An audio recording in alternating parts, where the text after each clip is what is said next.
The whole galaxy can watch a woman kneel and still never see the truth.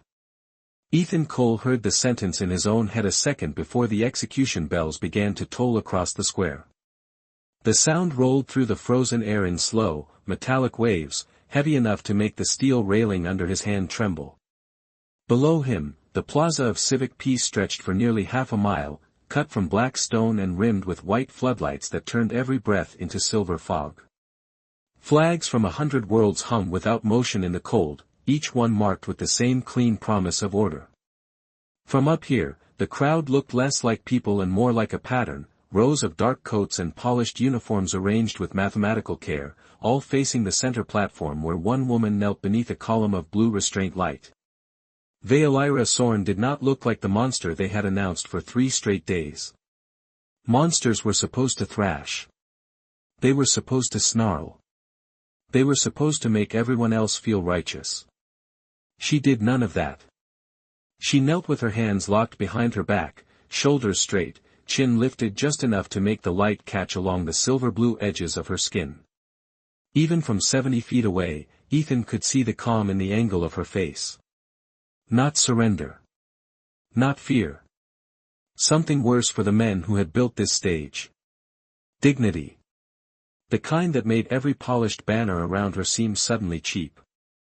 A voice from the overhead grid began reading the charges again, smooth and emotionless, listing worlds, treaties, casualties, violations of peace. The words poured down like ice water. Ethan barely listened.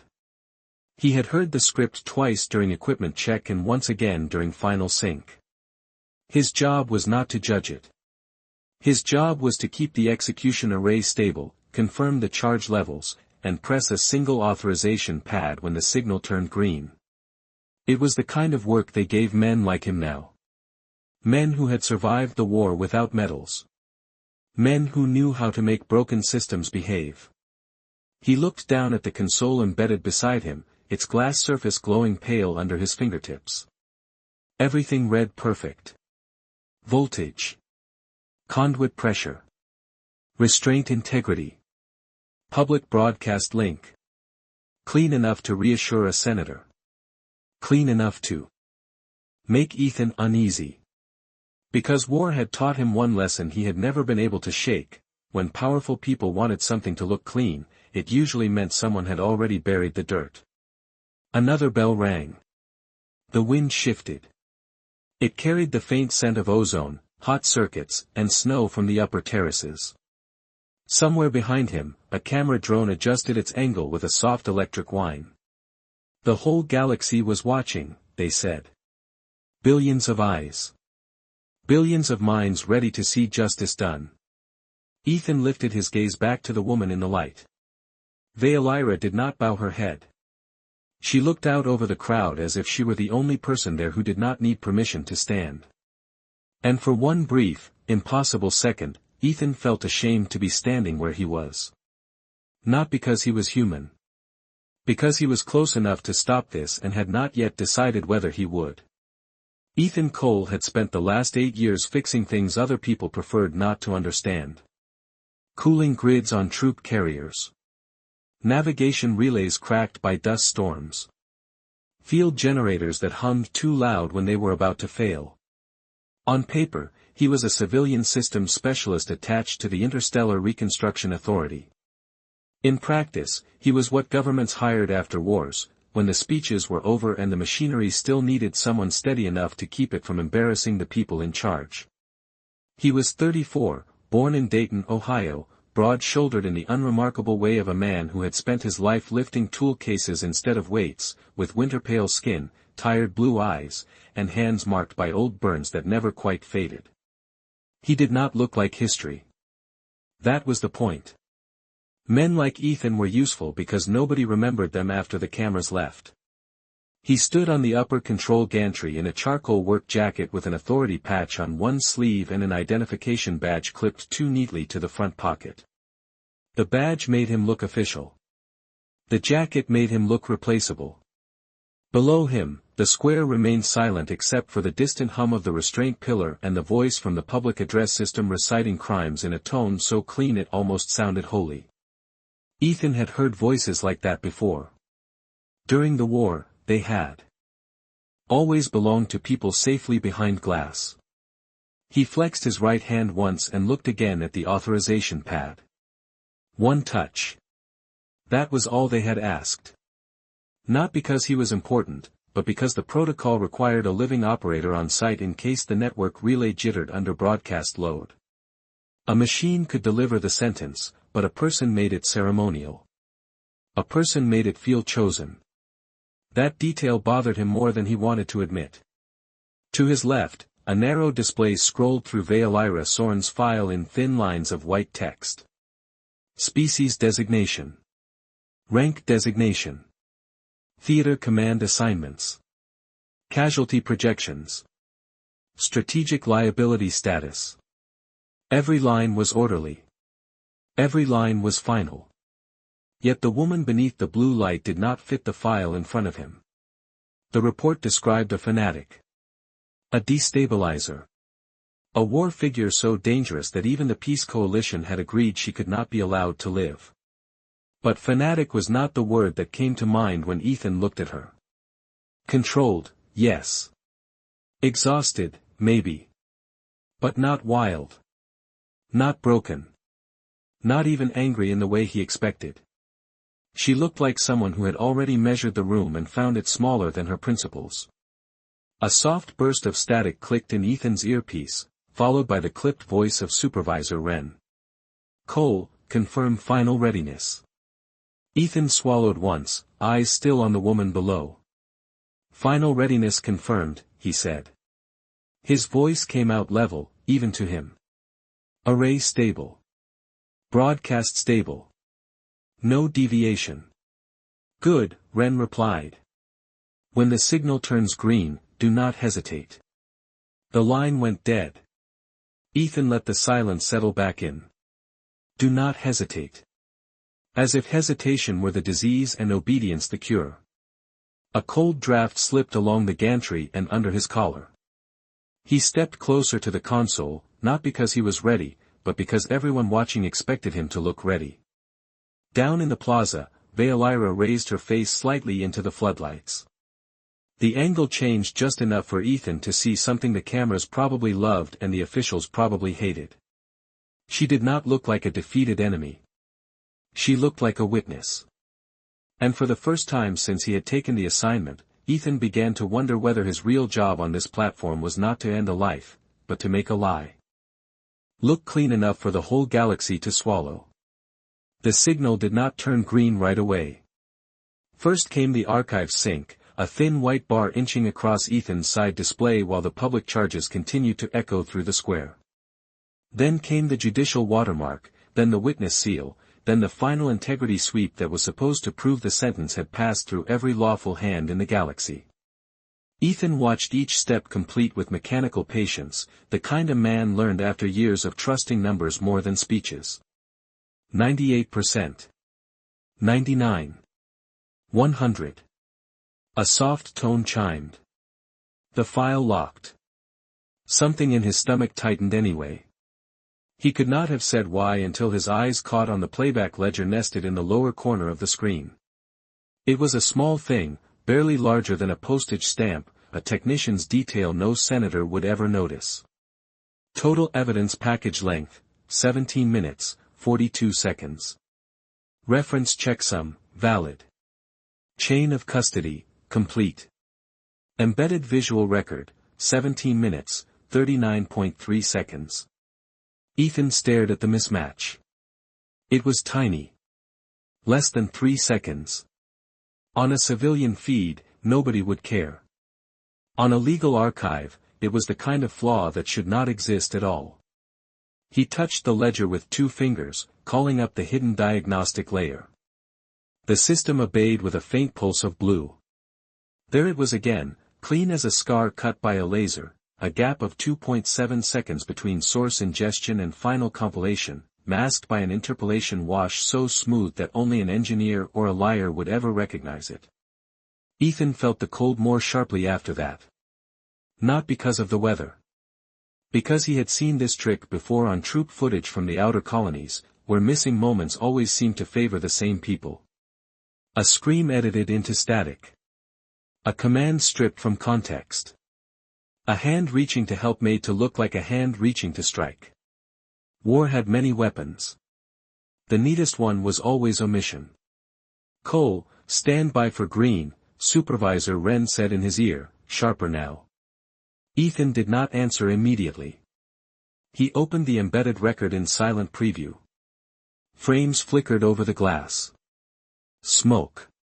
Ruined structures. A corridor lined with emergency lights. Vaelira in command armor, her skin dulled by ash, turning toward something off-screen. Then the interpolation wash rolled through, almost invisible, a polished blink in time. After it, she stood in a different posture, one arm raised, while frightened civilians huddled in the background. The official annotation beneath the clip read authorization of terminal purge. Ethan replayed the transition 3 times. The angle of her shoulder changed too much. The light source shifted by a fraction from left to right. The shadows on the wall jumped nearly 6 inches. To anyone else it was nothing. To Ethan it was a lie wearing expensive shoes. He looked down at the woman beneath the restraint column. Vaelira had not moved much, but now he noticed her eyes were not fixed on the crowd. They were traveling, patient and deliberate, across the tiers, across the banners, across the officials in their insulated coats, until at last they lifted toward the gantry where he stood. The distance between them was 70 feet of freezing air and public ritual, yet Ethan felt the contact like a hand against glass. She had no reason to trust him. He had every reason to look away. He did not. Somewhere below, the crowd shifted in a low rustle of boots and fabric. Above, camera drones adjusted for the final angle. The execution grid brightened by 1 degree, enough to wash the platform in a colder blue. Then the authorization pad on Ethan's console lit at last, a clean green square waiting for a human hand to make the lie official. He looked at it. Then at the corrupted ledger. Then back at Vaelira, still kneeling like the only person in the plaza who had nothing left to hide. And for the first time that morning, Ethan stopped thinking about his assignment and started thinking about what it would cost him to be the one man who did not obey. The green square on Ethan's console glowed with a steady, patient certainty, as if the machine already knew what his hand was supposed to do. Around him, the gantry lights sharpened to full intensity. The execution column below answered with a low harmonic hum that vibrated through the steel decking and up into his boots. Every system was waiting on him now. Not the judges. Not the crowd.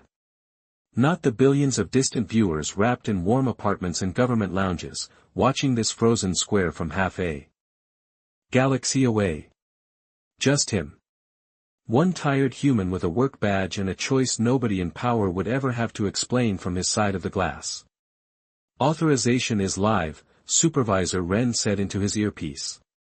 "Proceed." Ethan did not move. A gust of cold air swept across the platform and tugged at the edge of his jacket. Somewhere behind the official dais, a line of white pennants snapped once against their poles and went still again. The crowd below held its breath in one vast, invisible wave. He could feel it even from 70 feet up. Anticipation. Relief. Hunger for closure. People loved the last step of judgment because it let them pretend the earlier steps had all been clean. Ethan looked again at the corrupted ledger on his display. 2.7 seconds. That was all the lie needed. Not much. Just enough to turn uncertainty into certainty. Just enough to make a woman's silence look like guilt. "Cole," Wren said, "harder now, this is your final instruction." Ethan stared at the green pad until the color seemed to burn against his eyes. Then, very slowly, he pulled his hand back. Not dramatically. Not like a man trying to make history. More like a mechanic stepping away from a machine he knew was wired wrong. His fingers curled at his side. He took one full step back from the console. Metal rang softly under his heel. The sound carried farther than it should have. On the plaza floor, several heads tilted upward at once. A second later the public address voice cut off mid-sentence, leaving the square suspended in a silence so complete Ethan could hear the faint whir of the camera drones repositioning above the platform. "Cole," Wren said, and now the man sounded less like a supervisor than someone suddenly aware of witnesses. "Return to your station." Ethan kept his eyes on the square below. On Valyra. She had lifted her face just slightly. The blue light painted cold edges along her cheekbones and the long line of her throat, but her expression did not change. No surprise. No plea. If anything, she looked as if she had expected the galaxy to fail her and had merely not expected it to happen so publicly. Ethan took another step back. This one drew gasps from somewhere in the lower tiers. The green pad continued to glow. Untouched, almost offended. "Then you do it," Ethan said. He did not raise his voice. He did not need to. The words left him in a calm, even tone that the live microphones caught and threw across the plaza without mercy. "Then you do it." For a heartbeat, nobody moved. Not the judges wrapped in ceremonial white. Not the security officers lining the central stair. Not the politicians who had signed their names under the sentence and now sat perfectly still beneath heated canopies. The whole square had been built on the assumption that obedience would arrive on time. Ethan's refusal exposed something ugly in an instant. Everyone wanted the death. Nobody wanted the handprint. A red warning strip ignited across the edge of Ethan's console. The pleasant green on the authorization pad vanished. Alarm text flooded the surface in harsh blocks of white and crimson. Operator noncompliance. Protocol breach. Standby security response. The execution hum below changed pitch, dropping into an unstable mechanical throb. Ethan could feel the system trying to hand control away from him, searching for a cleaner route around conscience. On the platform, Valyra's eyes remained fixed on him. For the first time all morning, something moved inside them. Not gratitude. Not yet. Recognition, maybe. The simple recognition one condemned soul gives another when both finally understand the cost of standing upright. Then the first security siren began to rise through the frozen air, and the square that had looked so orderly only seconds before started to show its true shape. The first security siren had not even finished its rise when Ethan moved. He did not think of it as courage. Courage sounded too clean, too noble, too prepared. What he felt was closer to the hard, ugly certainty that comes over a man when a machine starts failing in a way that could take everyone down with it. You stop debating. You reach for the panel. The console in front of him was already reshaping under emergency protocol, glass keys shifting, command layers folding inward behind security locks. Ethan stepped back in fast, planted both hands on the edge, and opened the maintenance shell with a thumbprint override that only field technicians still remembered. The surface flickered once. Beneath it, a second grid came alive in raw engineering code, stripped of ceremony and polished language. There it was, the restraint column's manual phase relay. Buried 3 menus deep behind judicial access. They had built the system to look inevitable. They had still needed a mechanic to make it work. "Cole, stand down immediately," Wren shouted in his ear. "Security is en route." Ethan muted the channel. His fingers moved with a speed that came from years spent fixing damaged arrays on unstable decks while other people panicked nearby. The relay map bloomed across the screen in cold white lines. The column in the plaza center was still drawing full charge, but the emergency override had shifted its source from execution mode to containment lock. That bought him seconds. Maybe less. He rerouted the charge through the auxiliary lighting band, dumped the excess into the ceremonial flood rail, and watched 3 amber warnings flare at once. The whole square dimmed for half a beat. Gasps rolled through the tiers below as the white lights around the platform blinked and steadied again. On the execution dais, the blue restraint beam shivered. Once. Twice. Then it thinned from a solid shaft to a wavering lattice of light. Valeira looked up sharply. Ethan met her eyes across the distance and gave one small nod, the kind a mechanic gives before telling someone to jump clear of a failing engine. A burst of boots pounded onto the gantry behind him. Security. Ethan did not turn. He slapped the final bypass with the heel of his hand. Down below, the restraint lattice snapped off in a spray of harmless sparks and vanished. For the first time that morning, Valeira Sorn was no longer held by anything except the expectations of everyone watching. She rose in one smooth motion. Not dramatic. Not rushed. Just precise, like a blade lifted from velvet. The crowd recoiled without meaning to, a collective flinch passing through thousands of bodies at once.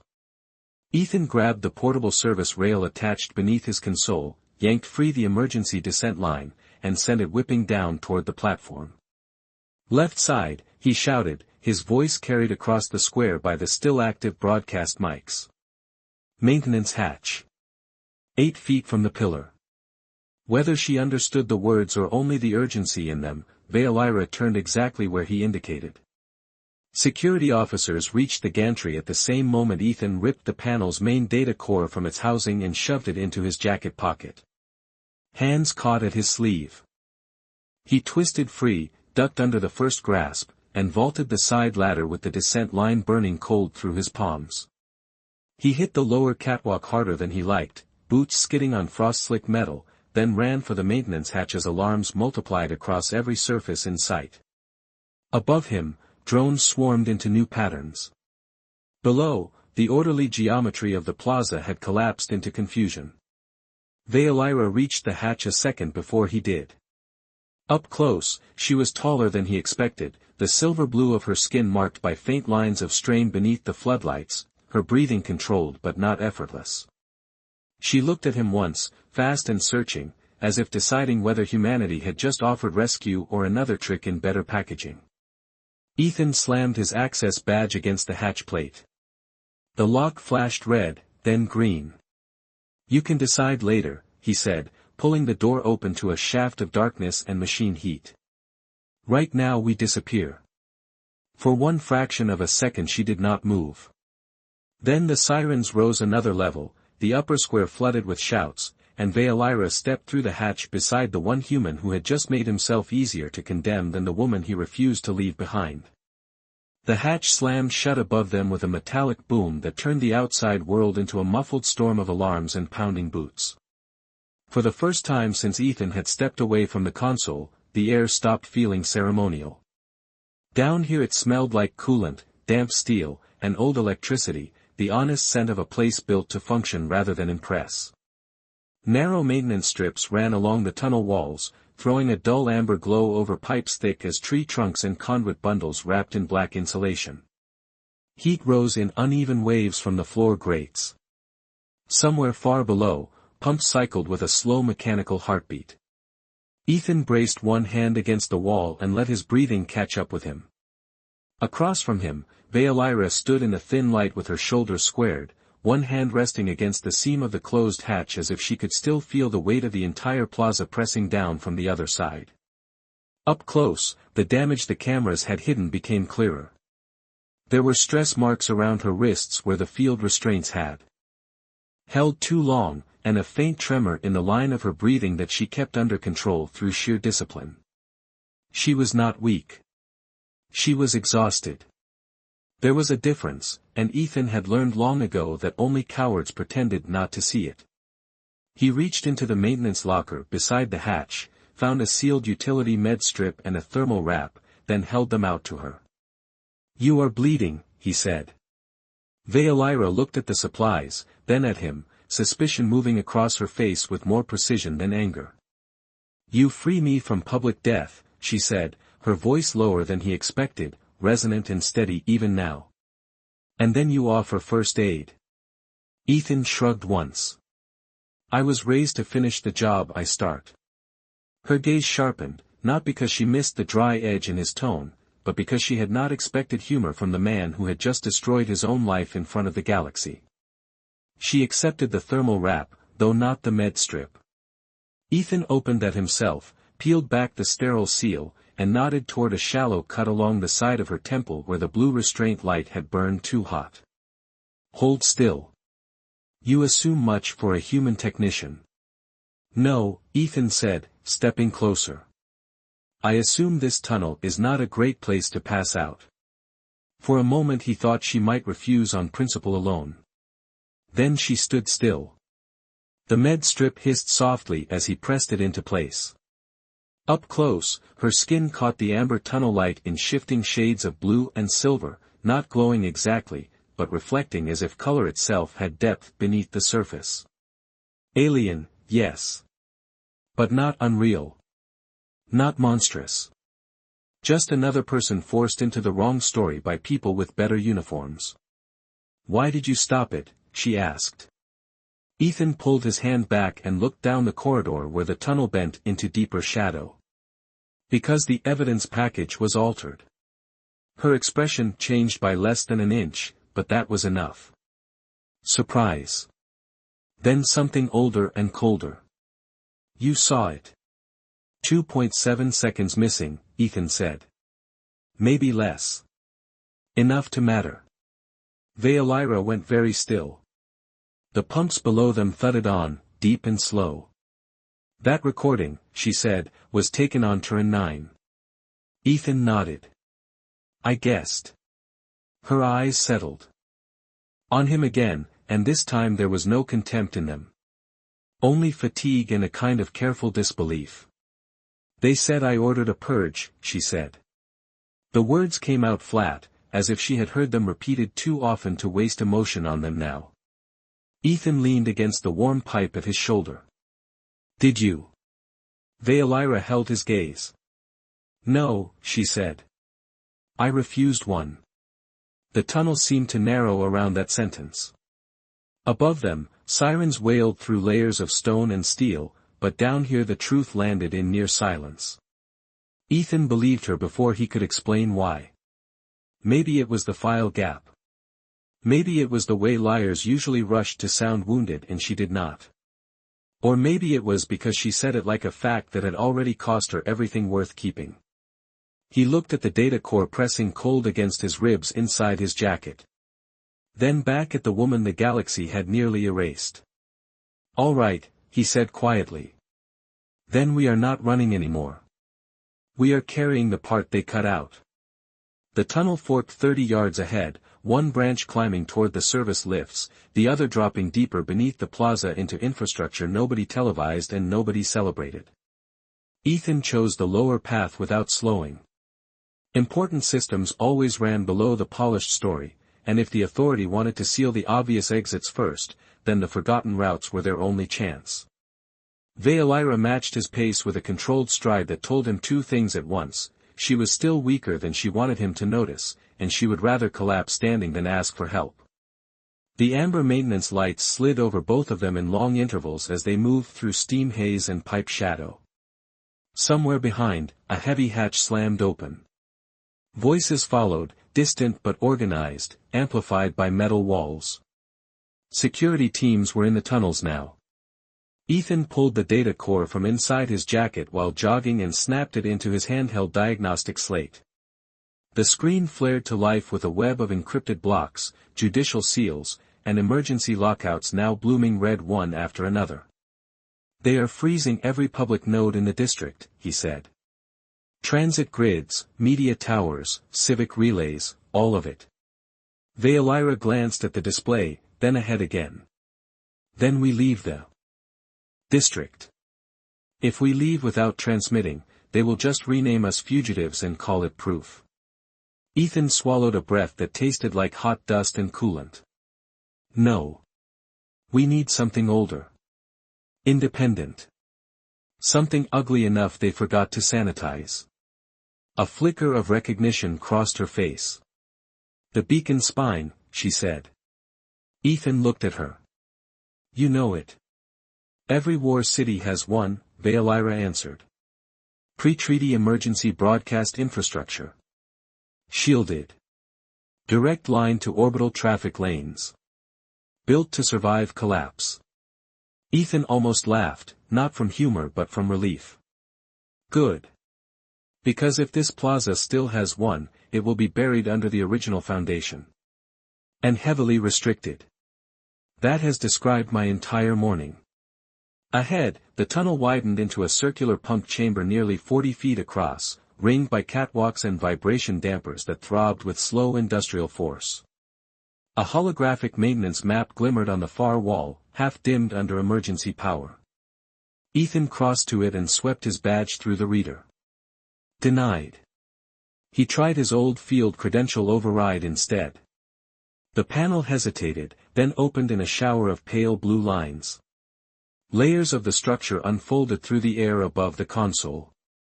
Plaza level. Utility corridors. Thermal vents.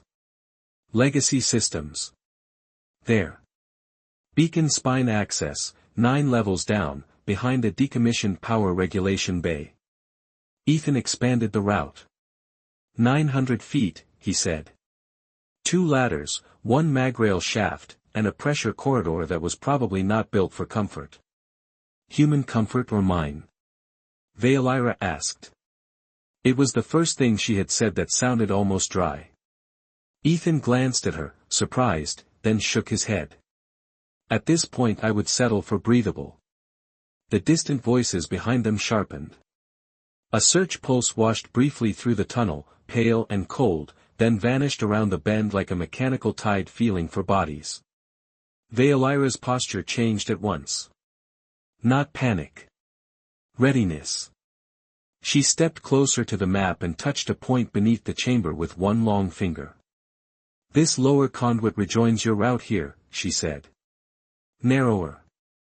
Fewer approach angles. Slower, but easier to defend. Ethan looked at the junction. She was right. Of course she was.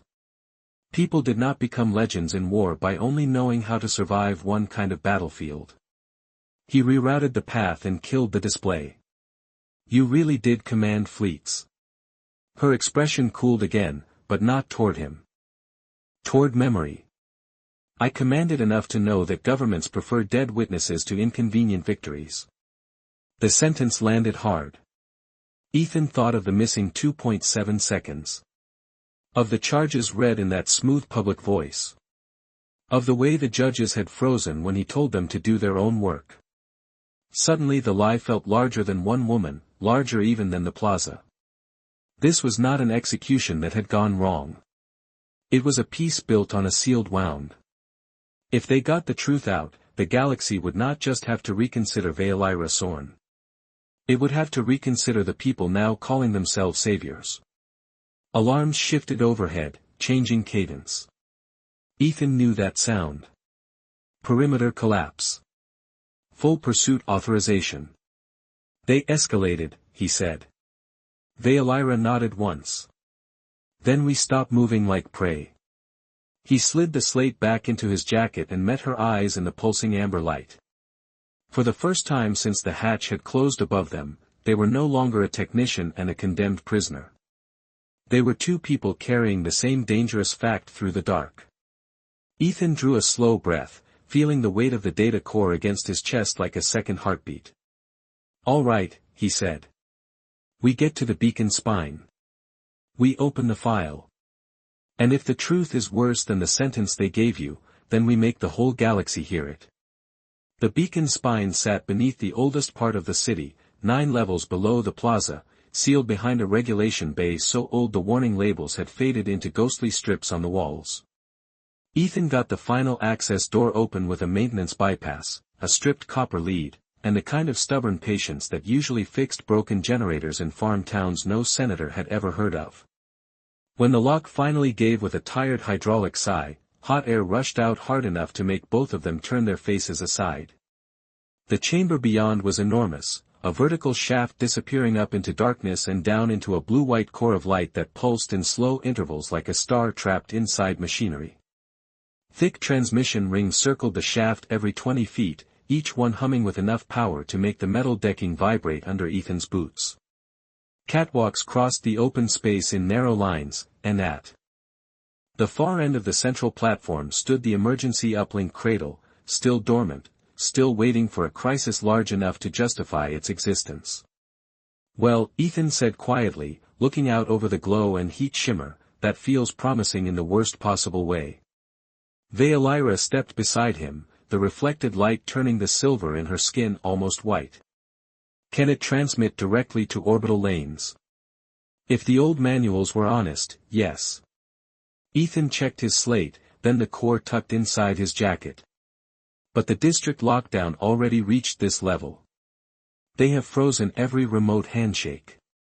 We cannot uplink from the cradle unless the beam gate is physically held open at local control. Veilira's eyes moved to the opposite side of the platform, where a manual regulator will sat behind a transparent heat shield now glowing amber from the current running through it. The route to it crossed an exposed service bridge with no cover and no insulation from the rising thermal wash. She understood the problem immediately. That position will become lethal. Ethan exhaled once. Eventually, yes. Then I will hold it. He shook his head before she could finish the sentence. No. You are the one they need silent. You are the reason the file matters. And you are the one who knows the system, she replied, calm and sharp. Tell me how to operate it. Ethan almost smiled, though there was no humor in him. That is the thing. You do not operate it. You brace it. The regulator is stripped and the servo locks are burned out. Once the beam gate opens, somebody has to keep the wheel from snapping shut while the file climbs through the spine. Veilira looked across the chamber again, then back at him. For how long? Ethan checked the estimated packet mass on his slate. The answer took only a second to calculate and felt much heavier than that. Long enough. The silence after that was not empty. It was full of heat, machine noise, and the kind of truth neither of them needed explained. Above them, distant alarms filtered faintly through the shaft, muted by depth and steel but still getting closer. Security was descending. The city was closing around them one level at a time. Ethan walked to the uplink cradle and slotted the stolen data core into the port. The interface bloomed alive in layers. Of old emergency code, harsh and simple, built for war rather than politics. File detected. Authorization denied. Local override required. He looked over his shoulder at Veilira. When I open the beam gate, you initiate transfer from here. Do not wait for me to say it twice. She came toward him in 3 silent steps. Ethan. He looked up. There was no distance in her face now, no courtly contempt, no battlefield caution. Only a terrible kind of clarity. You have already done enough. He let out a small breath through his nose. That is usually what people say right before asking for more. For the first time, something almost warm touched the edge of her expression. Not quite a smile. Something rarer. Respect without defense. On my world, she said, there is no word for what you are doing.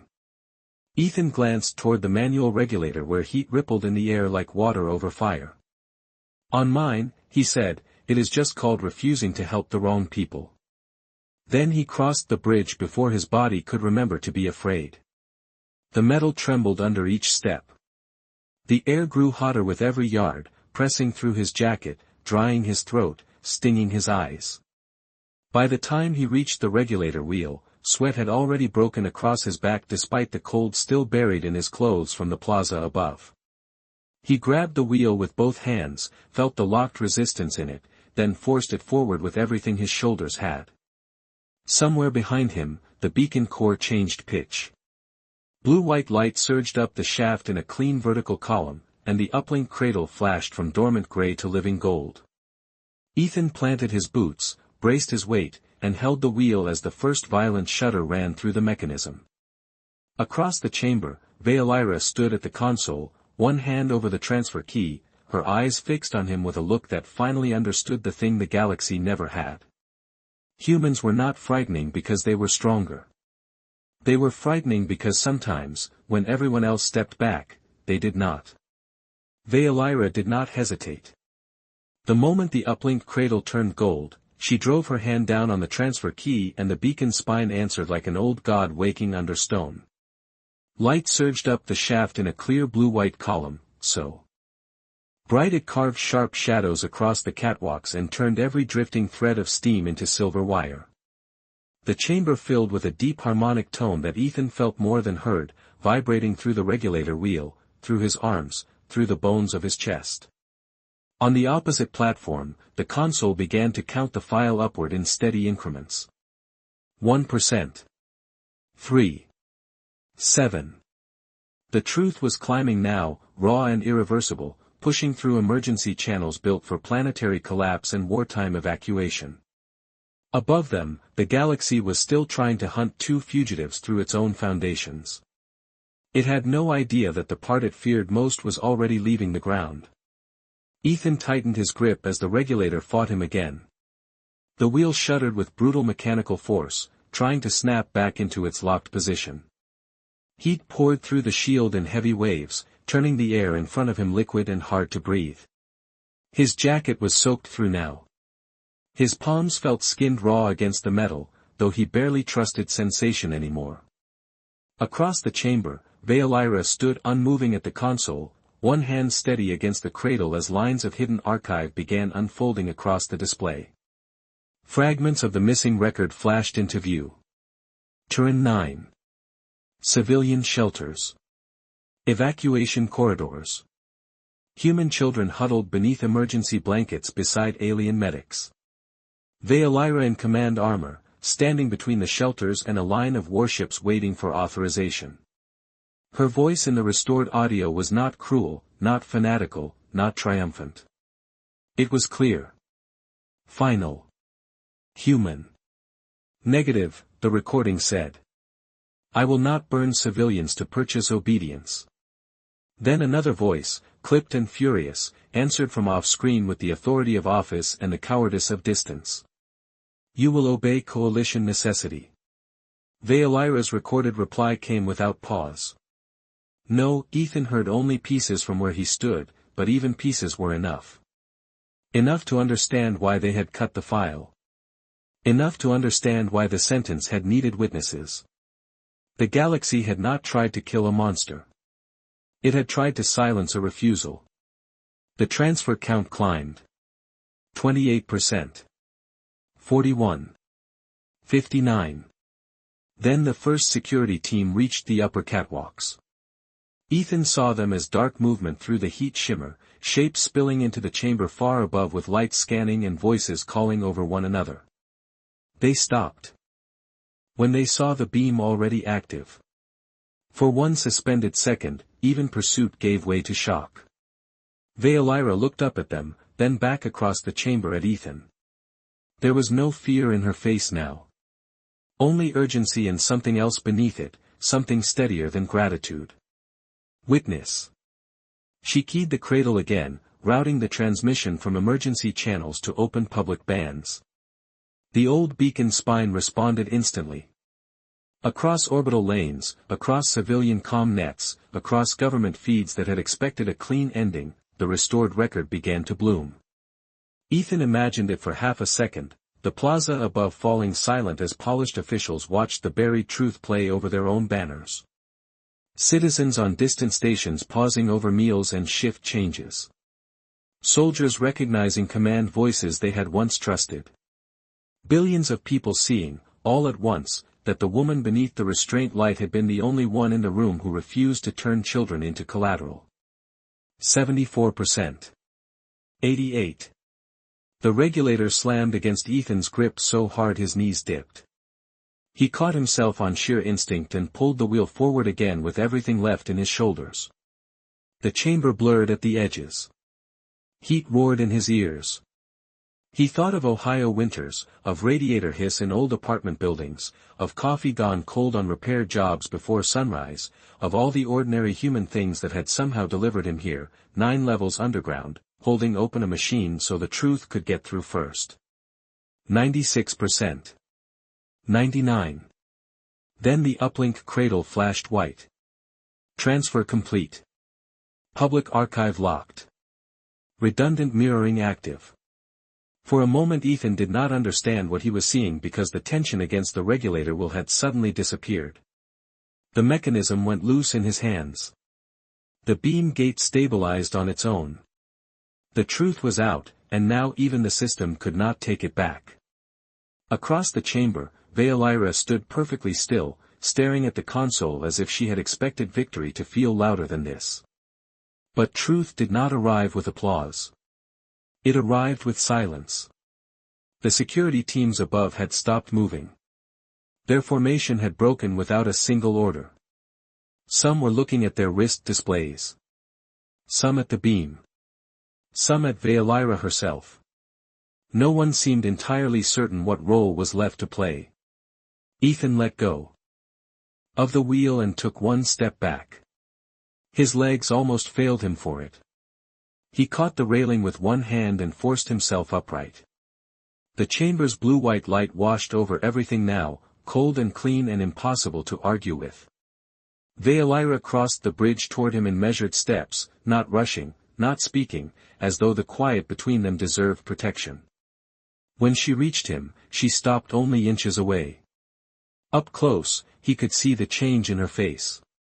Not relief exactly. Relief was too small for this. The mask she had carried since the plaza was gone.